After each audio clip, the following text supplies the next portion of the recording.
Pattambi Nila IPT road നവീകരണത്തിന്റെ ഭാഗമായി മേലെ പട്ടാമ്പി മുതൽ ഗുരുവായൂർ റോഡ് ജംഗ്ഷൻ വരെ ഏർപ്പെടുത്തിയിരുന്ന നിയന്ത്രണം നീക്കി വാഹനങ്ങൾക്ക് ഗതാഗതത്തിനായി തുറന്നുകൊടുത്തു.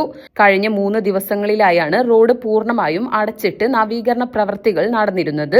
പഴയ റോഡ് പൊളിച്ചു നീക്കിയായിരുന്നു റോഡ് നിർമ്മാണം.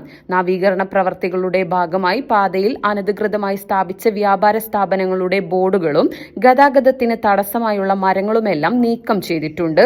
വാഹനഗതാഗതം നിരോധിച്ചെങ്കിലും യാത്രക്കാർക്ക് പാതയിലൂടെ നടന്നു പോകുന്നതിനായുള്ള സൗകര്യമുണ്ടായിരുന്നു. നിലവിൽ നവീകരണ പ്രവൃത്തികൾക്കായി ഗുരുവായൂർ റോഡ് ജംഗ്ഷൻ മുതൽ നിള ആശുപത്രി വരെയുള്ള പാതയിൽ ഭാഗികമായി ഗതാഗത നിയന്ത്രണം ഏർപ്പെടുത്തിയിട്ടുണ്ട്. വെള്ളിയാഴ്ച മുതൽ രാത്രി 8:30 മുതൽ പകൽ 7 മണി വരെയാണ് പാതയിലൂടെയുള്ള ഗതാഗതം നിരോധിച്ചിരിക്കുന്നത്.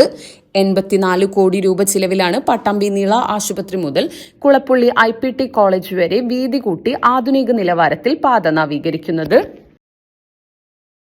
വിവാഹ പാർട്ടികൾക്ക് സ്പെഷ്യൽ പാക്കേജുകൾ, അഡ്വാൻസ് ബുക്കിംഗുകൾക്ക് 0% പണിക്കൂലി. Athulya gold and diamonds, Valanchery road, Koppam.